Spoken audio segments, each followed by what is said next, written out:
Hello everyone, hope you all are doing great. So our today's topic is going to be on daily current affairs which is related to the 24th and 25th of January 2025 and इन दिनों हमारे जितने भी important events हुए हैं यहाँ पे आप देख ही सकते हैं उन सभी के बारे में हम डिस्कस करेंगे with the help of questions and answers. Okay, and ये जो वीडियो होने वाली है ये आपकी बहुत ही ज़्यादा इंपॉर्टेंट होने वाली है आपके एग्जाम पर्सपेक्टिव से भी एंड सारी चीज़ें हम एकदम डिटेल में डिस्कस करेंगे. And without any further ado let's start with the topic. So first question is Mount Ibu which was recently seen in news is located in which country? तो ये जो Mount Ibu है ये recently अभी news में देखा गया है तो ये कौन सी कंट्री में लोकेटेड है? So our options are A Indonesia, B Vietnam, C Malaysia या फिर D इजिप्ट. तो हमारा जो करेक्ट आंसर हो जाएगा which is A Indonesia. Okay, यहाँ पे आप देख सकते हैं ये माउंट इबू है, इसको अभी रिसेंटली न्यूज़ में देखा गया है. एंड ये जो वॉल्केनो है ये कौन से आइलैंड पे लोकेटेड है? ये हालमहेरा एक आइलैंड है, यहाँ पे आप देख सकते हैं. वहीं पे ये है इंडोनेशिया. ओके, इसी के राइट साइड में ये हालमहेरा आइलैंड है. वहीं पे ये जो माउंट इबू है ये एक वॉल्केनो है, तो ये एक एक्टिव वॉल्केनो है. तो वहीं पे इसको देखा गया है अभी रिसेंटली. तो ये न्यूज़ में क्यों देखा गया है तो इसके बारे में हम जान लेते हैं आगे नेक्स्ट स्लाइड में. सो हमारा जो करेक्ट आंसर हो जाएगा वो हो जाएगा ए विच इज़ इंडोनेशिया. तो ये रिसेंटली अभी न्यूज़ में इसीलिए था क्योंकि इसको इरप्ट होता हुआ नज़र आया है ये इन जनवरी 2024 में. ओके, एंड ये जो माउंट इबू है ये स्ट्रेटो वॉल्केनो की कैटेगरी में आता है. स्ट्रेटो वॉल्केनोज वो वॉल्केनोज होते हैं जो कोन शेप में होते हैं, build from layers of lavas and ashes. Okay, यहाँ पे आप देख सकते हैं ये कंपोजिट वॉल्केनोज की कैटेगरी में आते हैं. Strato volcano is also known as composite volcano. तो ये आप याद रखिएगा mount Ibu comes under the category of strato volcanoes. Okay, and ये जो है ये माउंट इबू ये एक्टिव वॉल्केनो है एंड ये किस लिए जाना जाता है? They are known for their explosive eruption due to the thick slow moving lava. Okay, and ये जो माउंट इबू है इसका कहाँ लोकेशन है? जैसे कि मैंने आपको बताया है पैसिफिक रिंग ऑफ फायर है, a region of high volcanic activity. वहाँ पे हाई वॉल्केनिक एक्टिविटी होती ही रहती हैं जैसे आपको पता होगा, इसलिए उसका नेम रखा गया है पैसिफिक रिंग ऑफ फायर में.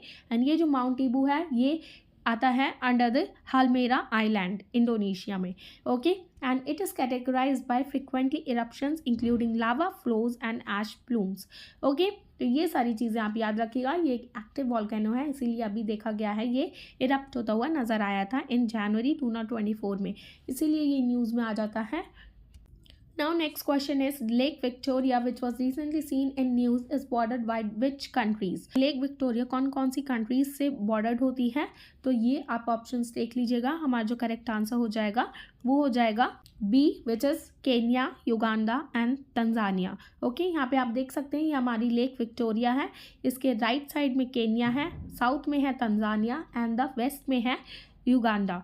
ओके, तो ये चीज़ भी आप बहुत ही अच्छे से याद रखिएगा लेक विक्टोरिया किस किस कंट्रीज से बॉर्डर्ड है. ओके, तो हमारा जो करेक्ट आंसर हो जाएगा which is B Kenya, Uganda and Tanzania. ये तीनों ही कंट्रीज बॉर्डर करती हैं लेक विक्टोरिया को. ओके, तो ये रिसेंटली अभी न्यूज़ में क्यों आई है लेक विक्टोरिया? क्योंकि अभी रिसेंटली रिसर्चर्स जो हैं नॉर्थ अमेरिका एंड केन्या के उन्होंने एक जेनेटिक सर्वे को कंडक्ट किया है जिसका नेम है cyanobacteria in Vietnam gulf of lake Victoria Kenya में. ओके, तो वहाँ पे ये जो है ये जेनेटिक सर्वे कंडक्ट कराया जा रहा है साइनोबैक्टीरिया के नेम से. ये हम सारी चीज़ें डिटेल में जानेंगे साइनोबैक्टीरिया आखिर होता क्या है. ओके, तो उसी से रिलेटेड ये जेनेटिक सर्वे किया जा रहा है लेक विक्टोरिया में. एंड लेक विक्टोरिया के बारे में अगर हम जानें तो ये जो है ये वर्ल्ड की second largest fresh water lake है located in East Africa and ये बॉर्डर करती है by Tanzania, Uganda and Kenya को. ओके, एंड ये इन तीनों कंट्रीज़ में ये अलग अलग नेम से जानी जाती है. यहाँ पे आप देख लीजिए केन्या में इस नेम से जानी जाती है एंड युगांडा में नालू बाले के नेम से जानी जाती है एंड तंजानिया में इस नेम से. ओके, एंड ये जो लेक विक्टोरिया है ये सोर्स है वाइट नाइल का. ओके, जो कि आगे जाके मर्ज हो जाती है with the Blue Nile in Sudan to form a Nile river. Okay, तो इन्हीं की वजह से ये नाइल रिवर फॉर्म होती है लेक विक्टोरिया की वजह से. एंड ये सपोर्ट करती है the largest fresh water fishery globally producing 1 million tons of fish annually and sustaining 4 million livelihood. Okay, तो ये लेक की वजह से आप देख रहे हैं कितनी चीज़ें बहुत ही ज़्यादा इंपॉर्टेंट हो जाती हैं। एनुअली इससे 1 मिलियन टन फिश प्रोड्यूस की जाती है इस लेक विक्टोरिया से, एंड जिसके ऊपर 4 मिलियन लाइवलीहुड सस्टेन करती है। ओके, तो इस वजह से ये जो लेक विक्टोरिया ये हमारी बहुत ही ज़्यादा इंपॉर्टेंट हो जाती है, एंड ये किन किन कंट्रीज़ को बॉर्डर करती है ये भी आप देख लीजिएगा, Kenya, Uganda, Tanzania. Okay, so just remember all these points. Now next हम जान लेते हैं व्हाट आर साइनोबैक्टीरिया। तो आखिर ये साइनोबैक्टीरिया है क्या, जिससे रिलेटेड ये जेनेटिक सर्वे कंडक्ट कराया गया है लेक विक्टोरिया में। यहाँ पे आप देख सकते हैं ये जो ग्रीन ग्रीन चीज़ दिख रही होगी ये एल्गी है। This study published in January 2025 is crucial for understanding harmful algae blooms. तो ये जो है ये हार्मफुल एल्गी ब्लूम्स वहाँ पे दिख रही है इस लेक विक्टोरिया में, जो कि बहुत ही एक क्रूशल टॉपिक हो जाता है, जिसकी वजह से ये सर्वे कंडक्ट कराया जा रहा है in fresh water ecosystem. Okay, and ये जो साइनोबैक्टीरिया है इसे आप ब्लू ग्रीन एल्गी के नेम से भी जान सकते हैं। ओके, तो ये जो आपको ब्लू ग्रीन एल्गी दिख रही होगी ये ब्लू ग्रीन एल्गी नहीं है, लेकिन बट इसके सिमिलर ट्रेड्स हैं एल्गी जैसे। ओके, इसीलिए इसको नाम दिया गया है साइनोबैक्टीरिया का other name blue green algae. Okay, and ये जो एल्गी है इनकी खासियत क्या होती है, they like performing photosynthesis using chlorophyll just like green plants. Okay, तो इनके सिमिलर ट्रेड्स हैं एल्गी जैसे, बट ये एल्गी है नहीं। ओके, एंड ये जो है they can exist as single cells filaments which simply means thread like structure or colonies of various sizes and shapes. Okay, and ये जो साइनोबैक्टीरिया है ये मेनली फाउंड किया जाता है इन ऑल वाटर बॉडीज में, लिविंग इन सेडिमेंट और moving within the water.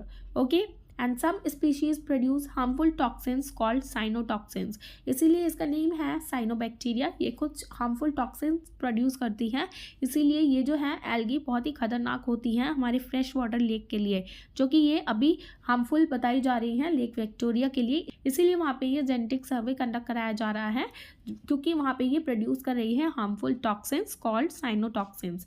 Okay, and ये जो साइनोहैब्स है साइनोबैक्टीरियल हार्मफुल एल्गल ब्लूम्स है, जो कि अकर होती हैं when cyanobacteria grow rapidly in large numbers. तो ये रैपिडली ग्रो होती हुई नज़र आ रही हैं लेक विक्टोरिया में, इसीलिए एक कंसर्न बन जाता है वहाँ के रिसर्चर्स के लिए। दैट्स वाई ये जो जेनेटिक सर्वे है कंडक्ट कराया जा रहा है। Okay, so just remember all these points. Now next question is what is Guillain-Barré syndrome, which is abbreviated as GBS, that was recently seen in news। तो आपने इसके बारे में, ये सिंड्रोम के नेम के बारे में आपने बहुत ही सुना होगा, तो ये आखिर है क्या ये हम देख लेते हैं। So our options are A genetic disorder, B neurological disorder, C a type of immune arthritis, या फिर D none of the above. तो हमारा जो करेक्ट आंसर हो जाता है which is B neurological disorder. तो it is a type of neurological disorder जिसका नेम है Guillain Barre syndrome. Okay, rare brain condition hits in Pune, तो इसीलिए ये जो है ये देखा जा रहा है ज़्यादातर। ये सिंड्रोम का नेम आप सुन रहे होंगे ज़्यादातर न्यूज़ में। तो ये एक रेयर ब्रेन कंडीशन है जो कि अभी रिसेंटली देखी जा रही है पुणे में।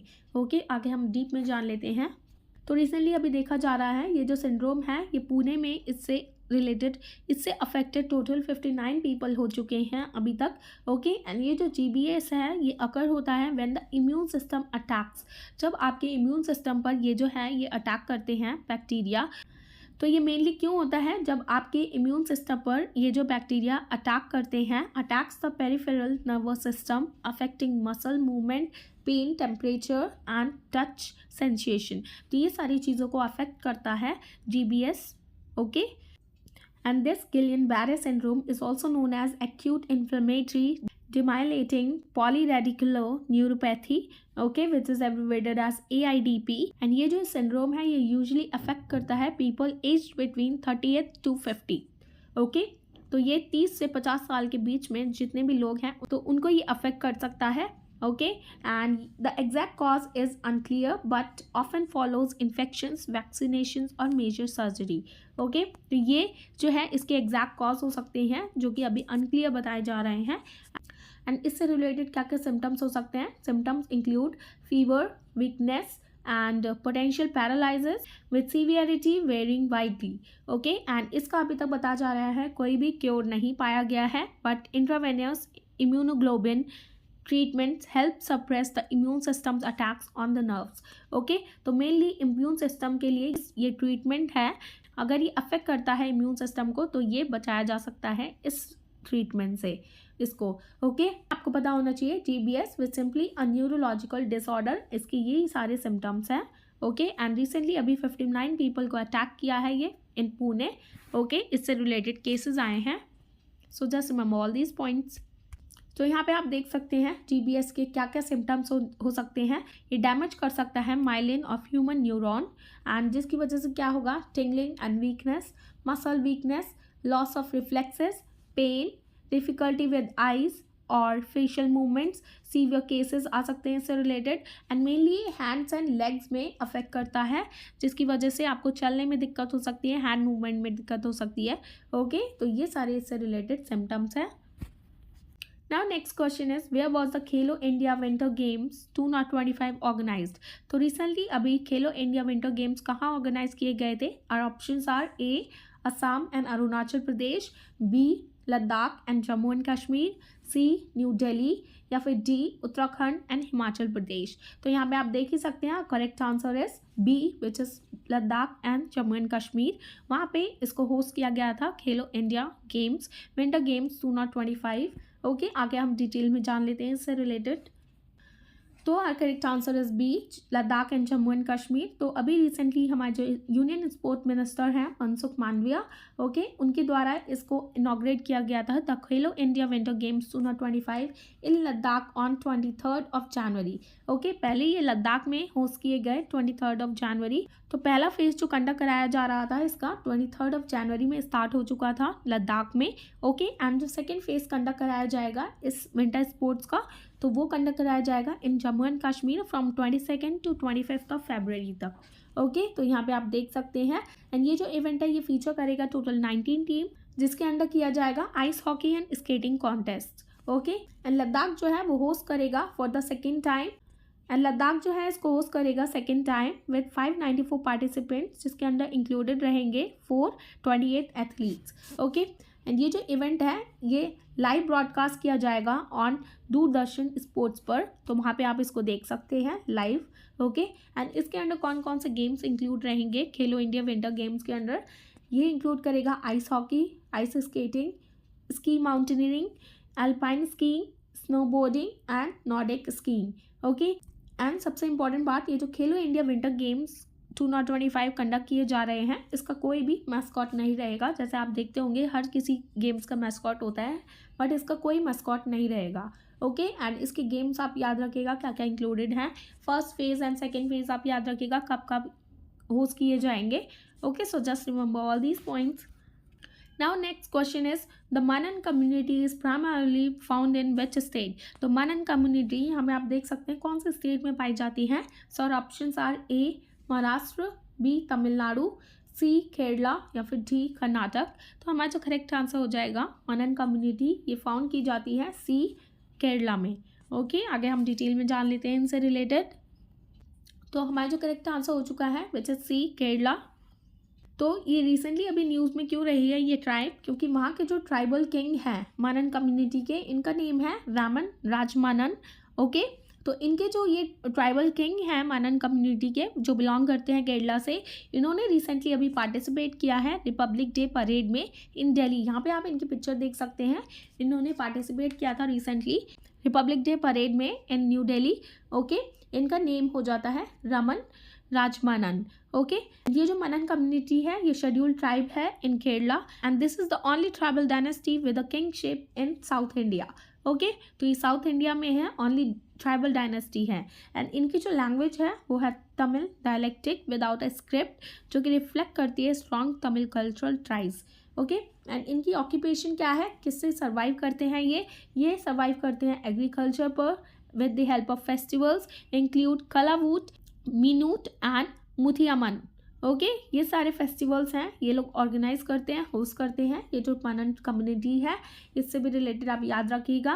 And one more point it is to be noted here that मानन कुथू, ये जो है मानन कुथू ये इनका यूनिक रिचुअल आर्ट फॉर्म है जो कि ये लोग परफॉर्म करते हैं during the worship, harvest and weddings. इन तीनों के टाइम में ये लोग इस रिचुअल को परफॉर्म करते हैं। यूनिक रिचुअल है, आर्ट फॉर्म परफॉर्म किया जाता है। ओके, यूनिक रिचुअल है जो कि एक आर्ट फॉर्म है, यहाँ पे आप देख सकते हैं। ओके, ये सारी चीज़ें आप याद रखिएगा। Now next question is which institution has been awarded the Subhash Chandra Bose आपदा प्रबंधन पुरस्कार for 2025? तो ये किस इंस्टीट्यूशन को दिया गया है? So correct answer is A, which is Indian National Center for Ocean Information Services. इस इंस्टीट्यूशन को ये सुभाष चंद्र बोस आपदा प्रबंधन पुरस्कार दिया गया है, ये आप याद रखिएगा। तो यहाँ पे आप डिटेल में देख सकते हैं इस इंस्टीट्यूशन को ये अवार्ड दिया गया है, कहाँ पर? इन Hyderabad. awarded the prestigious Subhash Chandra Bose आपदा प्रबंधन पुरस्कार for 2025 in the institutional category. Okay, and ये जो अवार्ड है ये रिकॉग्नाइज करता है इस इंस्टीट्यूशन का significant contribution to disaster management in India, particularly in tsunami early warning. ये प्रोवाइड करता है ये इंस्टीट्यूशन कि कहाँ पे सुनामी आने वाली है, साइक्लोन फोरकास्ट कर देता है एंड कोस्टल रिस्क मिटिगेशन। तो ये पहले ही बता देता है एंड उसको क्योर कर लेता है, कहीं पे भी आपदा आने वाली होती है तो पहले ही ये सिग्नल प्रोवाइड कर देता है, वार्निंग प्रोवाइड कर देता है। इसी वजह से ये सुभाष चंद्र बोस आपदा प्रबंधन पुरस्कार इस इंस्टीट्यूशन को दिया गया है। ओके, एंड ये जो है Indian national centre for ocean information services, ये ऑपरेट करती है Indian tsunami early warning and इसको रिकॉग्निशन दिया गया है ग्लोबली बाय यूनेस्को के द्वारा। एंड ये जो ऑर्गेनाइजेशन है ये डेवलप करती है इनोवेटिव टूल्स को like SARAT and SYNOPS to enhance the disaster responses capabilities. Okay, and ये जो अवार्ड है ये हाईलाइट करता है हमारे इंडिया का advancements in disaster management and the crucial role of institution like INCOIS and safeguarding lives and livelihood. Okay, तो ये जो है ये अवार्ड बहुत ही ज़्यादा इंपॉर्टेंट हो जाता है जो कि इस इंस्टीट्यूशन को प्रोवाइड किया गया है। Okay, so just remember all these points. What is the rank of India in the Global Firepower Index 2025? तो क्या रैंक आई है the global fire power index की इन द ईयर 2025 में? So correct answer is 4th, which is T 4th। Okay, and जिसमें कि USA ने top किया है, हमारा इंडिया जो है वो 4th प्लेस पर आया है इन द ईयर 2025 में। तो यहाँ पे आप देख सकते हैं India has been ranked as the 4th most powerful military in the world according to the global fire power index 2025। And इसमें जो टॉप मोस्ट कंट्रीज रही हैं, फर्स्ट पोजीशन पे है USA, सेकेंड है Russia and the third one is China. Okay, and Bhutan is the lowest as the 145th, while Pakistan की place गिरी है 9 से 12th पोजीशन पर। ओके, and the top 4 countries rankings remain unchanged from 2025। and ये जो global firepower index है and ये कंपेयर करता है टोटल 145 कंट्रीज की मिलिट्री पावर को जो कि बेस्ड है on their war making capabilities and ये एक्सक्लूड करती है countries nuclear weapons capabilities. Okay, मतलब जिस कंट्रीज की भी न्यूक्लियर पावर कैपेसिटी जो बहुत ही फर्स्ट नंबर पे है उसको हटा के जो भी मिलिट्री पावर है उस पे बेसिस पर ये रैंकिंग की गई है, जिसमें हमारी इंडिया की 4th प्लेस पर रैंक आई है। ओके, एंड ये टॉप 3 कंट्रीज हैं, यहाँ पे आप देख सकते हैं। Okay, so just remember all these points. तो यहाँ पे आप देख सकते हैं सारी चीज़ें। ओके, एंड ये जो है सबसे ज़रूरी बात, ये जो इंडेक्स है ये रिलीज़ किया जाता है बाय वेबसाइट globalfirepower.com के द्वारा। Okay, so just remember all these points. Now next question is which day is observed as International Day of Education every year? तो हर साल International Day of Education कब मनाया जाता है? तो our options are A 24th January, B 25th January, या फिर C 26th January, या फिर D 27th of January। So correct answer is A, which is 24th of January। Okay, आगे हम डिटेल में जान लेते हैं। तो रिसेंटली इस डे को सेलिब्रेट किया गया है ऑन January 24 को by the United Nations General Assembly के द्वारा to highlight the education's role in peace and development। and ये जो डे है इंटरनेशनल डे ऑफ एजुकेशन इसको ऑलरेडी डिक्लेयर कर दिया गया था ऑन 3rd December 2018 में थ्रू द रेजोल्यूशन 73/25 को written by Nigeria and 58 countries. Okay, and 2024 की जो थीम रही थी इस दिन की इंटरनेशनल डे ऑफ एजुकेशन वो रही थी AI and education preserving human agency in a world of automation, जो कि फोकस करेगा on education role in adapting to AI and technology. Okay, तो मेनली इस पर AI एंड टेक्नोलॉजीज पर फोकस किया जा रहा है। And the day emphasise education power in promoting peace, achieving global goals like SDG 4। तो SDG गोल आपको पता ही होगा 4 नंबर का क्या है, जो कि फोकस करेगा क्वालिटी एजुकेशन पर to ensure that everyone has access to quality education and life long learning opportunities. Okay, and ये एनकरेज करेगा ग्लोबल कोलैबोरेशन को भी and one more important point, UNESCO leads the celebration to advocate of accessible high quality education worldwide. Okay, तो ये world wide education पर focus करेगा 24th of January, which is celebrated as International Day of Education. Okay, now this is going to be the last slide. A question is, Typhoon missile system was developed by which country? तो recently ये जो है typhoon missile system develop किया गया है किस country के द्वारा? Sir options are A Russia, B France, C Japan या फिर डी यूएसए. तो हमारा जो करेक्ट आंसर हो जाएगा वो हो जाएगा D, which is USA. Okay, आगे हम डिटेल में जान लेते हैं.